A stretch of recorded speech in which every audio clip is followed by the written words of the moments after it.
Bienvenidos una vez más a Archivos del Crimen San Juan. Relatos que parecen ficción. Pasaron más de 20 años, pero su nombre todavía suena como sinónimo de sadaísmo y de muerte. Se llama Eduardo Adam Villavicencio. Y tal vez usted del otro lado no sepa bien de qué estamos hablando o no se le venga el nombre a la mente. Pero fue uno de los asesinos que marcó a fuego la historia criminal de la provincia de San Juan. Y aunque tuvo muchos apodos, en el año 2000 fue bautizado como el Loco del Sifón. Un doble homicida y violador que se convirtió tristemente en otro de los célebres delincuentes de la provincia de San Juan. Aquí va su historia.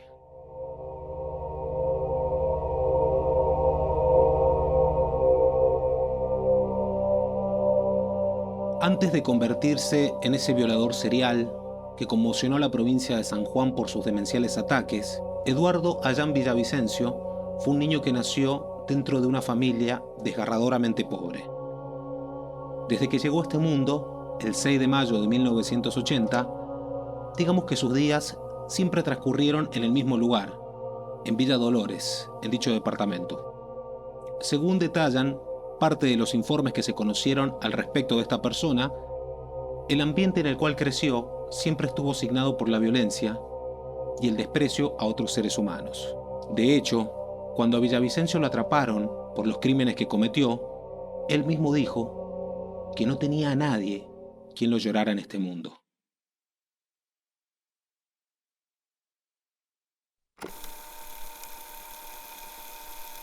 En alguna oportunidad, no sé si se fue en la indagatoria o fuera de la indagatoria, le pregunté por qué la actitud que tenía y me dice que no tengo a nadie alrededor.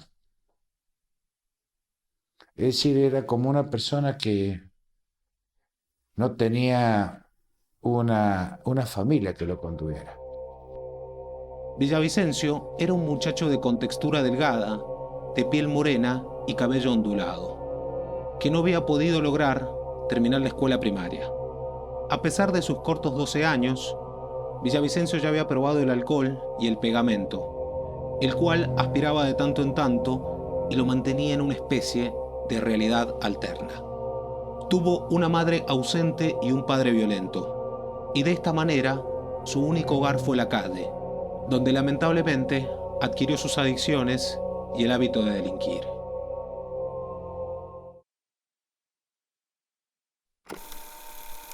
Era realmente un niño, Eduardo Adán Villavicencio, cuando yo lo conocí. Estábamos mucho en la calle, muchas bebidas alcohólicas, las compañías no eran buenas. Por eso, ante un hecho antisocial de este tipo, de un chico en conflicto con la ley penal, el régimen penal de la minoridad justamente quiere salvarlo al chico, no aplicándole las medidas que se le aplica a un adulto, a un mayor de edad.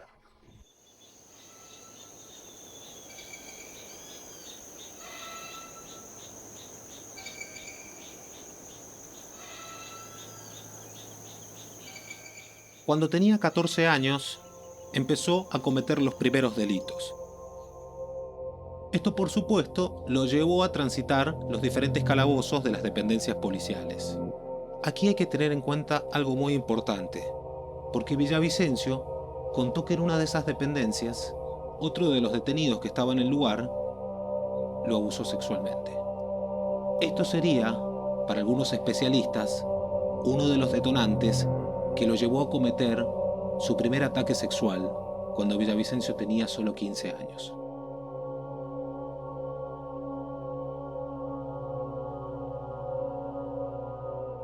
Las crónicas relatan que en aquel entonces Villavicencio abusó sexualmente de una joven en un descampado ubicado en Villa Hipódromo, en Rawson. Pero como era menor, fue declarado inimputable y al poco tiempo quedó en libertad. Ese joven solitario, que ya exhibía un tatuaje tumbero en uno de sus brazos, con el hecho que cometió anteriormente, develó cuál era su apetito sexual y enfermizo que sería noticia en los años venideros.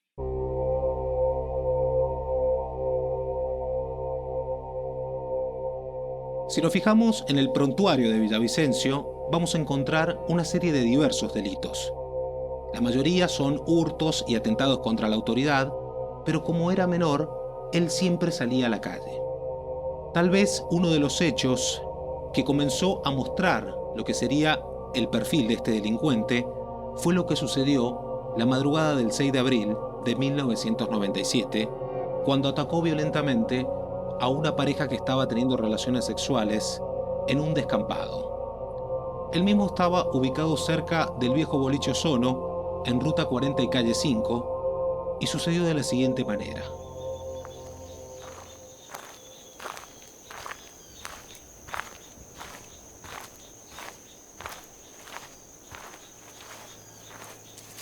Villavicencio aprovechó para mezclarse dentro de las sombras de la noche y atacó al muchacho pegándole muy fuerte con un objeto contundente.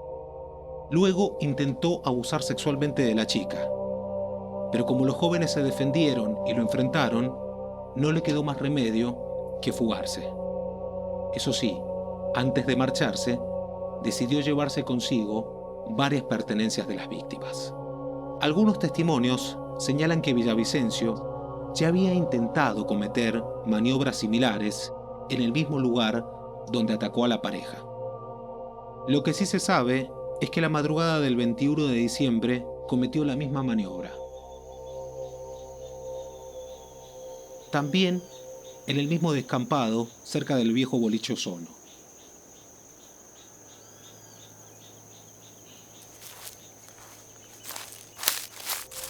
También en aquel entonces atacó a una pareja que estaba teniendo relaciones sexuales. Solo que en esta oportunidad desmayó al hombre con un pedazo de concreto y a la chica la abusó sexualmente.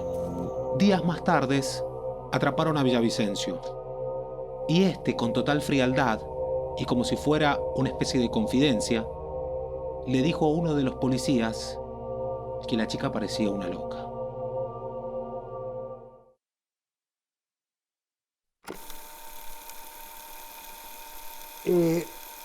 Fue una fuerte casualidad que los dos hechos que eran independientes uno de otro, uno, tentativa de robo y lesiones, es decir, robo y tentativa de violación con lesiones. Y el otro había para mí ya una violación consumada también con lesiones. Se imagina, eso fue, yo ingresé como fiscal de instrucción en el año 94, realmente creo que fue a los 2 años, más tarde 1 año, que habían ocurrido los hechos que me llegan a mí en vista. Allí, en ese caso, me llamó mucho la atención y con algo de intuición, las expresiones que tenía este joven al cometer los ilícitos, ¿cierto? Expresiones agraviantes hacia la mujer víctima del atropello, ¿no? Del ataque sexual. Como diciendo, son todas tal cosa, son todas iguales, mientras en una de las ocasiones golpeó fuertemente a uno de los acompañantes que tenía la chica ahí en una especie de, en las cercanías de unos árboles, algo que había en la zona. Por aquella época, los adolescentes que tenían conflictos con la ley eran derivados a un pabellón especial dentro del penal de Chimbas. Y curiosamente, este joven que era totalmente violento, dentro de la cárcel, comenzó a tener una buena conducta. 1 año y medio estuvo tras las rejas. Pero el mismo informe que pintaban los psicólogos del servicio penitenciario lo describían como un reo con excelente comportamiento. En julio de 1999, el por entonces juez de menores, Guido Carlos Ramírez, lo llevó a juicio. El fiscal Eduardo Mallea pidió que se le diera una condena de 11 años, pero en contrapartida, la asesora de menores y la defensora oficial pidieron que se dejara en suspenso esa pena. La razón por la cual argumentaban era de que Villavicencio no había tenido el tratamiento tutelar correspondiente y no se le había dado la oportunidad de reinsertarse en la sociedad. Fiscalía pide 11 años, la defensora oficial dice que no corresponde aplicar pena alguna hasta que no se produzca el tratamiento tutelar que obliga inexorablemente la ley de minoridad vigente. En consecuencia, el tribunal, ¿qué es lo que hace? Conforme a la ley, dicta un fallo declarando la autoría responsable de Eduardo Adán Villavicencio por los 2 delitos que había instruido el otro jugador de menores y suspende la causa hasta que se produzca el tratamiento tutelar que a continuación se ordena. Fueron una serie de medidas tutelares. La primera, que debía recibir un tratamiento psicológico adecuado en el servicio del Hospital Rawson, en el servicio que funciona en el Hospital Rawson, servicio de psicología. Después, que consiguiese un trabajo honesto y siempre y asistir una vez por mes al Tribunal de Menores en compañía de su madre.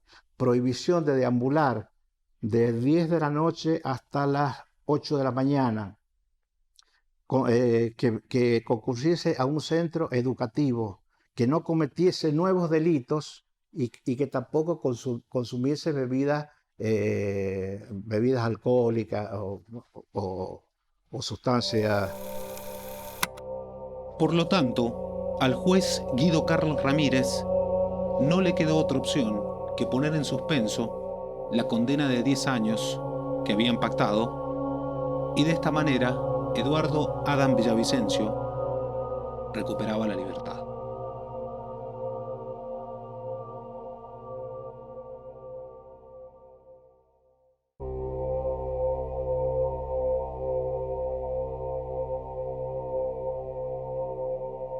Como decíamos en el bloque anterior, Villavicencio recuperó la libertad. ¿Y quién no podía decir que este joven merecía otra oportunidad? Teniendo en cuenta los antecedentes que contamos anteriormente, de lo que sucedía en su casa, de lo que sucedía en la calle, la vida de Villavicencio no había sido fácil, en resumidas cuentas.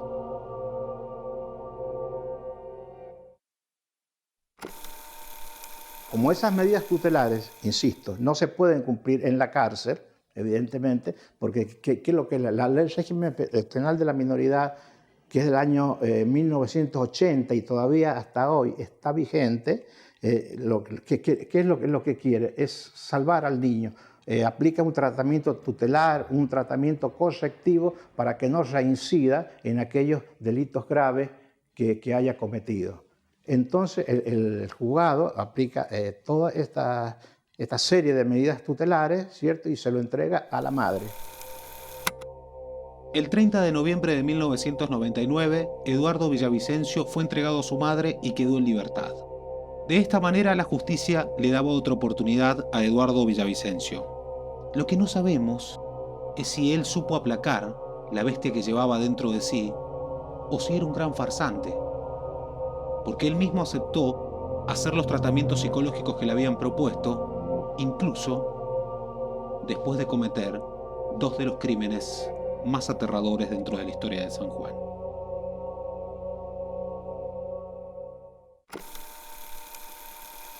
Y de no haberlo entregado a la madre y haber quedado cumpliendo, digamos, porque no sé qué tiempo de condena llevaba impuesta, pero o si tal vez las medidas tutelares hubieran sido cumplidas acabadamente y en forma satisfactoria para tener la certeza de que esta persona no iba a volver a delinquir, o por lo menos con la gravedad que lo hizo, indudablemente que no, claro.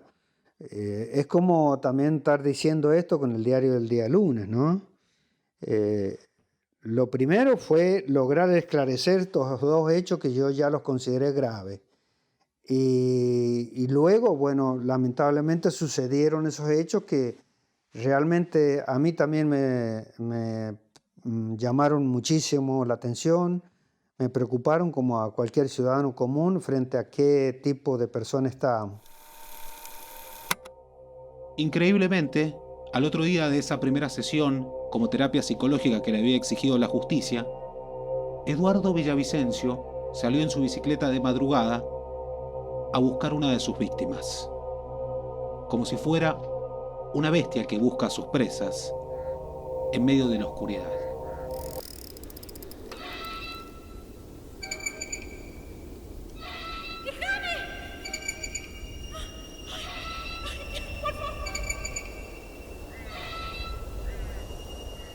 Podría haber sido cualquiera.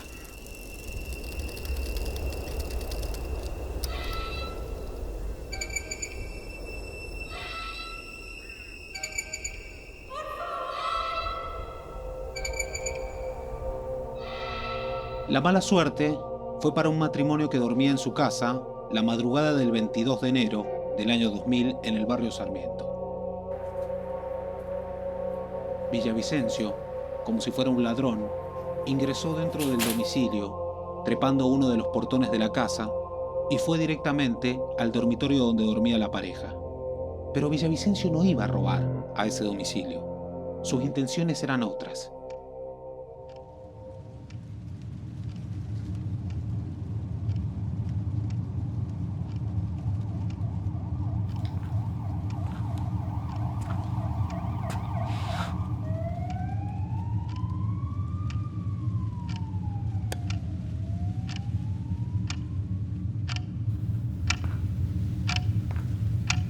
En su mano izquierda llevaba un cuchillo, y con su mano derecha tomó un sifón de soda que estaba arriba de una mesita de luz.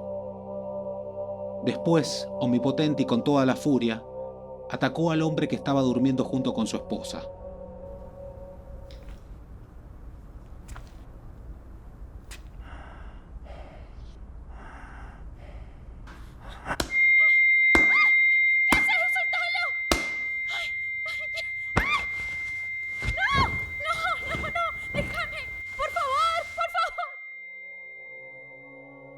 La arremetida fue tan sanguinaria que el hombre quedó en muy mal estado, casi al límite de no poder respirar.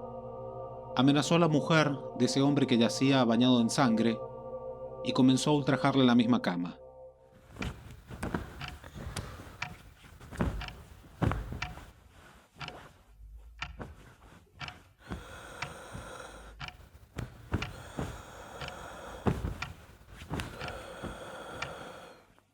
Cuando se cansó de someterla, la dejó atada al lado de su marido, que con dificultad podía respirar. Después, como si fuera un fantasma, se fugó en su bicicleta en medio de la noche. La hija del matrimonio al tiempo logró liberar a su madre y pudieron pedir ayuda. Pero desde ese día, el padre de la familia quedó internado en terapia intensiva.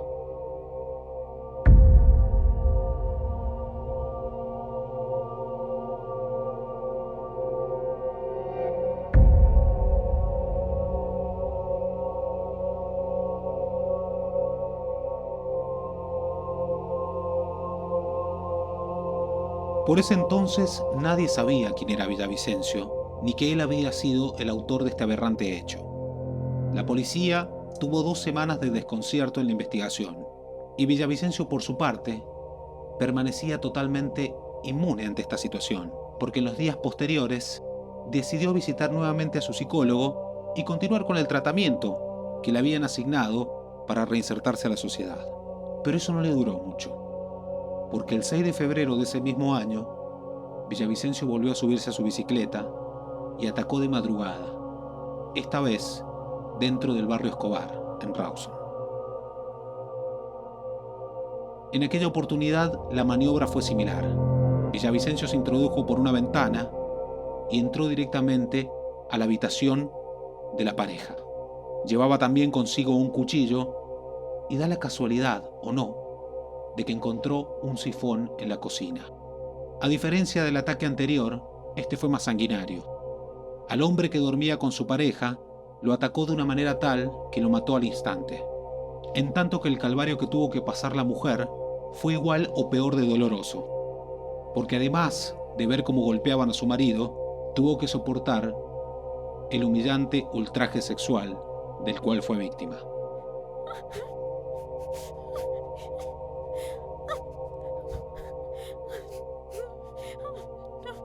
El asesino y violador ató las manos y los pies de la mujer junto al cadáver de su marido y comenzó a ultrajarla sexualmente.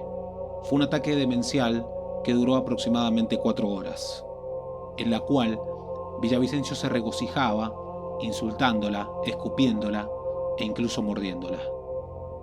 Sus manos llenas de sangre se pasaron por toda la casa. Incluso esta persona se dio el gusto de levantarse de la cama e ir hasta la cocina a buscar un poco de comida.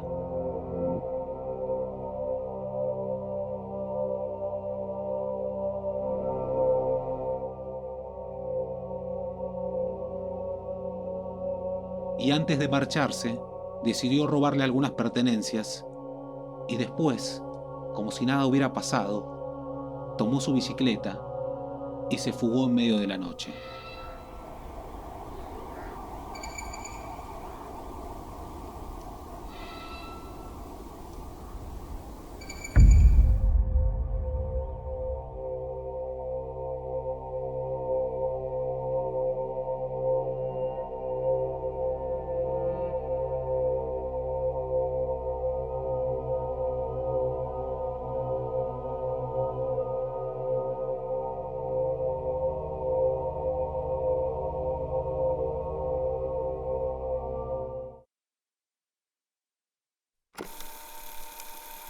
El delito era sumamente grave. A mí me conmocionó mucho, sobre todo la declaración de cada una de las víctimas y la forma en que ultimaba a los varones este hombre. En el caso concreto de esta minusválida, también amenazaba de acceder a una de las menores que en ese momento estaba durmiendo en uno de los dormitorios contiguos. Pero se llevaba siempre algún elemento de las víctimas. Recuerdo que había una cadenita que se secuestró, no me acuerdo dónde, que pertenecía a una de ellas. Sinceramente, de corazón, muy conmocionante. Hasta ese momento tampoco se podía vincular que Villavicencio había sido el culpable de este nuevo y aterrador crimen. De todas maneras, en la policía no tardaron en vincular este crimen con el sucedido con 15 días de anterioridad, el 22 de enero. El personal de la Brigada de Investigaciones comenzó a atar cabos sueltos. Los mismos superiores de la policía le exigían al personal de que tenían que buscar al asesino en menos de 48 horas. Fue así que una comisión policial, a cargo del entonces oficial Hugo Luna, pidió que revisaran los antecedentes por violación y de esta manera se trataba de buscar al menos quién era el sospechoso. Así, este caso se convirtió en una cuestión de Estado.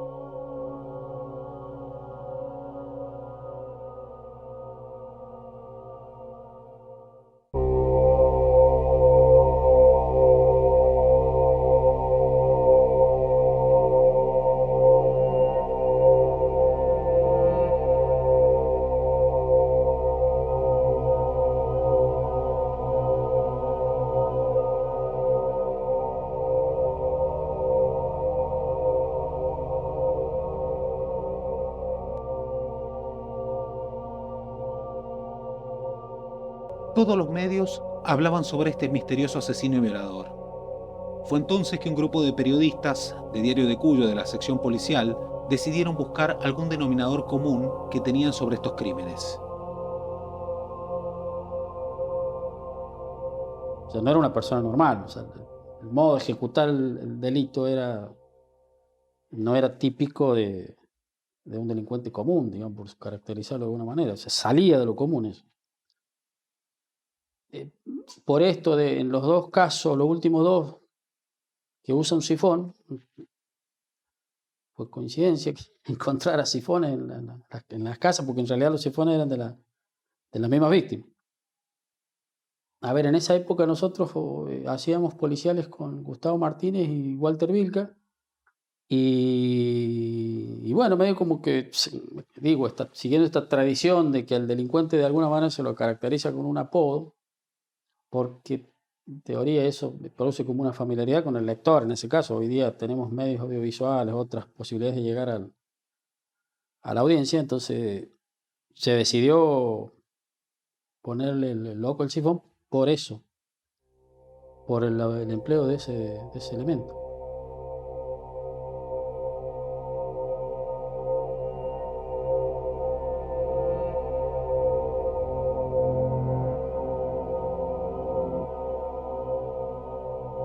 Por otra parte, y referido a la misma investigación, una testigo le contó a los investigadores de la Brigada Sur de que la noche en la cual se cometió el crimen en el barrio Escobar, vieron cómo se marchaba un muchacho con tez morena, cabello ondulado, arriba de una bicicleta. Lo cierto es que la Brigada Sur pidió los antecedentes por violaciones y en estos apareció nada más y nada menos que Eduardo Villavicencio. Lo primero que les llamó la atención es que esta persona había sido liberada el 30 de noviembre del año 1999. También figuraban otros antecedentes, como robos, hurtos, atentados a la autoridad, como anteriormente detallamos, pero hubo dos hechos que le llamó la atención fuertemente a la policía.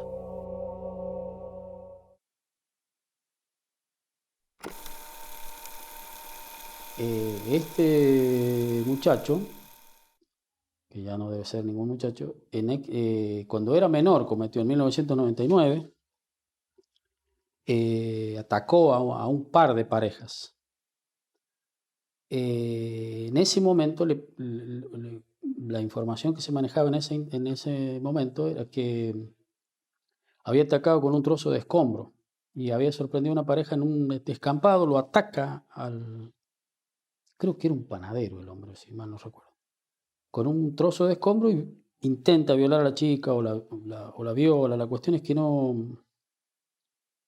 por ser menor, la legislación específica del menor en conflicto con la ley es de alguna manera, no sé si beneficiosa, pero no es el mismo tratamiento de un mayor delincuente que un menor delincuente. Entonces se le permite salir a Villavicencio y 2 meses después aparecen estos dos casos con una modalidad calcada, o sea, el mismo modo operandi. Nada más que ya invadiendo domicilios precisos ahí en Rawson. Y bueno, la que llamó la atención era eso, como te digo, el grado de perversión y la bronca, la hazaña contra las víctimas.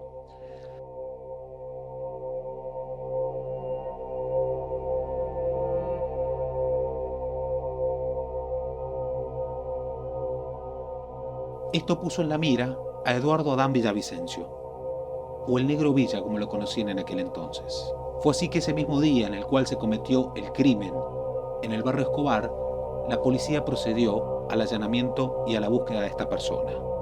Allanaron la casa de su madre y no lo encontraron. La policía también fue a la casa de un amigo donde supuestamente estaba parando y tampoco dieron con su paradero. Fue recién que lo vieron caminando solo en una plaza del barrio San José. Pero hasta ahora, estos eran solo indicios de que Villavicencio podría ser el responsable de estos crímenes. Las pruebas concretas las encontraron cuando allanaron el domicilio. Ahí descubrieron que estaba el bolso de una de las víctimas con algunas de las pertenencias que había robado Villavicencio e incluso una de las cadenitas que le sustrajo a la mujer del barrio Sarmiento después de ultrajarla sexualmente. Fue muy conmocionante en aquella época porque había trascendido al público que había una persona que estaba haciendo este tipo de delito y no se llegaba de alguna forma rápidamente a descubrir la autoría. Y en eso la policía de San Juan hizo un gran trabajo que, partiendo casi de nada, se logró investigar estos hechos por rastros que habían quedado. En una de las causas, no me acuerdo cuál, pero se secuestró una puerta, porque en la puerta habían quedado salivas de este hombre que tras el respectivo ADN se logró identificar la autoría, la participación y el lugar donde ocurrió el hecho, lo cual no tenía duda de que este hombre había estado en ese lugar. Pero a su vez teníamos que, a esa prueba la teníamos que de alguna forma afirmarla con otras tantas. Y ahí apareció un control remoto de DirecTV, el viejo control remoto negro de DirecTV, donde también había rastros hemáticos de las víctimas, el sifón con el que había matado. Por eso el delito era sumamente grave.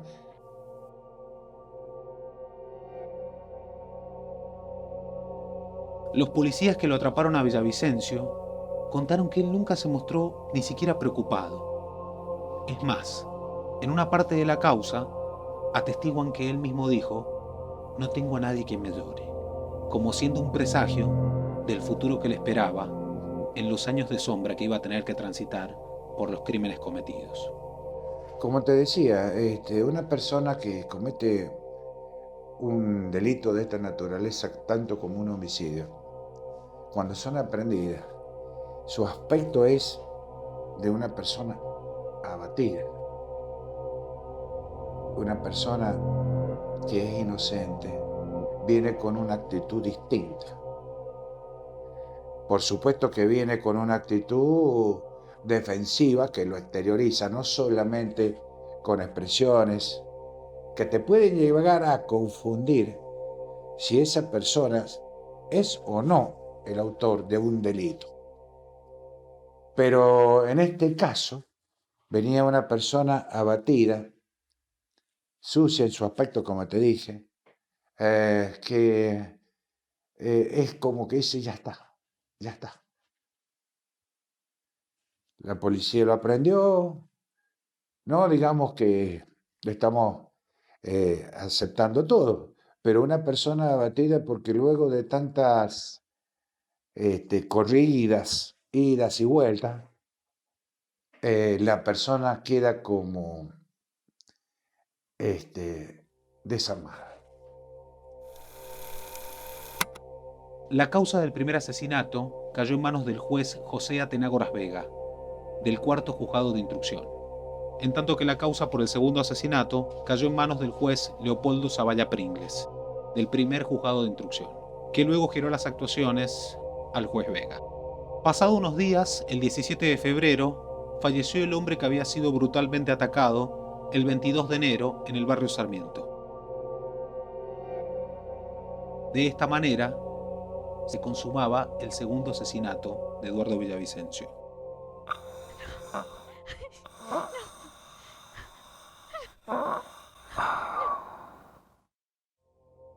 Fue el juez Vega quien encabezó las investigaciones contra el loco del sifón. Él fue quien pidió que se realizaran las pruebas de carácter científico sobre algunas muestras de ADN que habían encontrado. Así se determinó que la sangre que hallaron en parte de la ropa de Villavicencio pertenecía a las víctimas que él había asesinado y violado. También que la saliva que encontraron en algunas puertas de la casa del barrio Escobar eran parte del mismo agresor. Por último, las mordeduras que tenía una de las víctimas en su cuerpo correspondían a la estructura dental de Villavicencio, o sea que él era el responsable de todos estos hechos.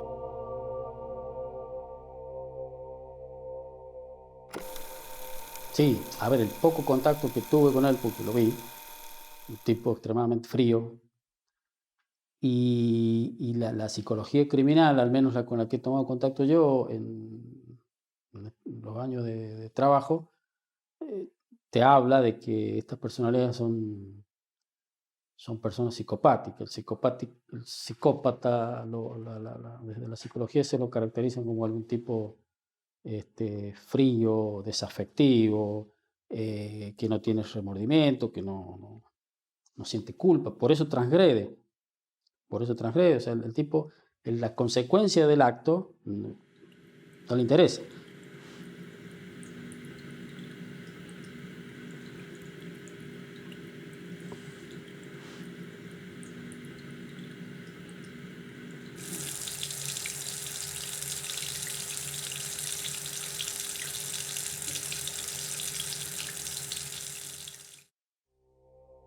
Al mes del primer ataque, habló una de las mujeres que sobrevivió. Ella le contó a unos periodistas de Diario de Cuyo de que cuando Villavicencio la abordó, no sabía si este era un ser humano.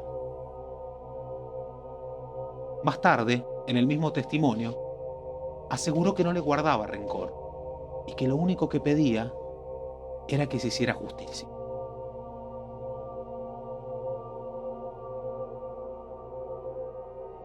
Estando preso Villavicencio, se reactivó una de las causas que tenía en el juzgado de menores por los atentados que contamos en 1997. En esta oportunidad, el juez Guido Carlos Ramírez finalmente lo condenó a cumplir 10 años de prisión. Estando en la cárcel, a Villavicencio le pasó de todo. Él mismo tuvo diferentes tipos de etapas, algunas más críticas que otras. En una oportunidad, se marcó a fuego una cruz de hierro en la frente y en otras tantas se mutiló diferentes partes del cuerpo. Así comenzaba a transitar sus días en la sombra.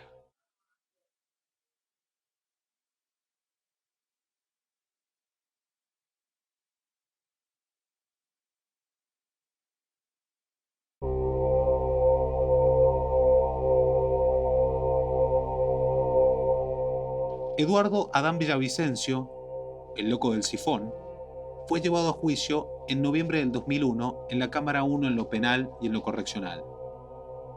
Él mismo aseguró, dentro del juicio, lo siguiente. Cito: ¿para qué voy a declarar si ya estoy condenado? Así lo hizo y se abstuvo de declarar, pero los testimonios de investigadores, de las mismas víctimas y de todos los que intervinieron en la causa ya aseguraban que Villavicencio era el culpable de los 2 homicidios y las violaciones que habían cometido, también de los otros ataques que en algunos casos incluso no llegaron a estar denunciados. Acertaron pasar algunas otras personas, femeninas también, ¿no? Que no querían dar su nombre ni tampoco hicieran denuncia.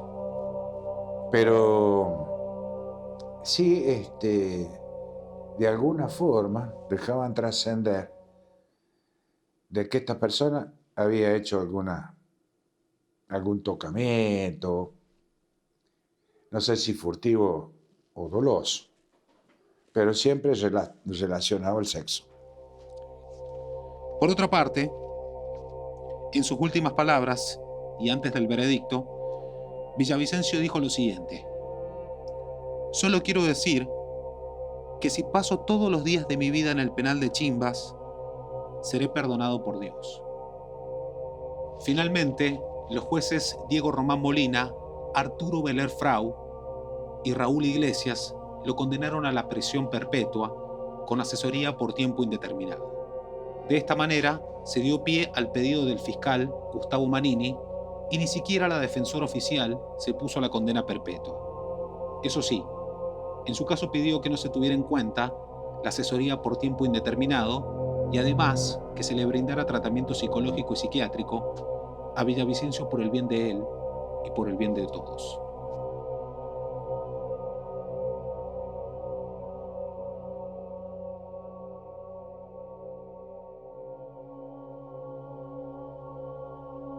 Por otra parte, el presidente del tribunal expresó lo siguiente: que todo el accionar criminal del homicida estuvo indudablemente dirigido a obtener placer. Mata para gozar, goza matando, procurándose con ello una satisfacción gratificante y extra con el espectáculo de sus víctimas sangrantes, y la contemplación de su atroz agonía para exacerbar su sexualidad. Estas fueron las palabras que repitió el presidente del tribunal. Además, señaló lo siguiente: su accionar era imposible de relacionar con las conductas humanas, incluso con el de las bestias. Es una cosa que a mí personalmente me conmocionó mucho porque no pensaba que podría ser una persona semejante tropelía. Eso es lo que más me impactó. Pero bueno, así fueron las cosas. Así se logró a este hombre aprenderlo.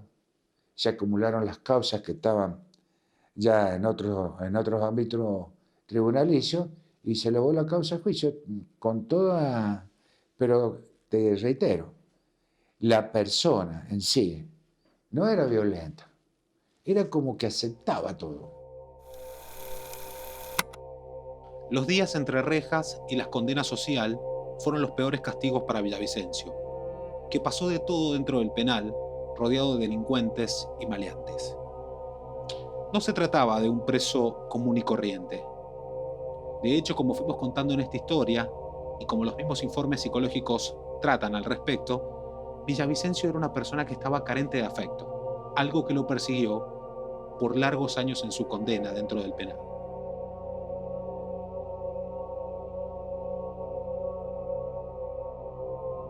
Años atrás, también se armó revuelo cuando la jueza en ejecución, Margarita Camus, sostuvo en declaraciones periodísticas que el loco del sifón podría tener salidas transitorias a fines del año 2021. Lo que pudimos confirmar es que en el año 2004 le unificaron las penas de 10 años por los primeros ataques cometidos cuando era menor y por la otra condena por los 2 asesinatos y violaciones en el año 2000.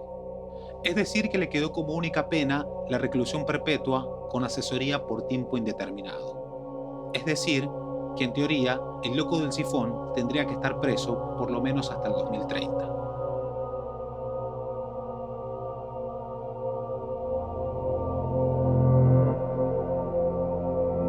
Hoy Villavicencio parece otra persona.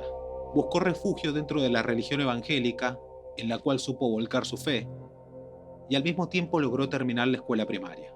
Incluso, para sorpresa de muchos, Villavicencio finalmente encontró una mujer que lo ame. Así fue que conoció a la hermana de uno de los reos, con la cual mantuvo una relación afectiva que finalmente se terminó convirtiendo en su esposa. De esa relación Villavicencio tuvo una hija, la cual recorre los pasillos y comparte la ranchada con otros chicos que visitan a sus padres que están privados de la libertad. Hoy Villavicencio tiene 40 años y pasó más de la mitad de su vida tras las rejas. Ahora, nadie puede decir a ciencia cierta que esta persona se recuperó finalmente, o si siquiera sació esa sed de psicópata que aterrorizó a San Juan desde el 97 hasta el 2000. Mientras tanto, pasa sus días dentro del pabellón de violadores en el sector 2 del penal de Chimbas. Hay penitenciarios que lo escucharon decir que no quiere salir de la cárcel porque teme volver a lo mismo. Y si bien todavía falta mucho para eso, nadie sabe concretamente qué va a pasar con el loco del sifón, porque como quedó demostrado en su misma historia, todo es impredecible.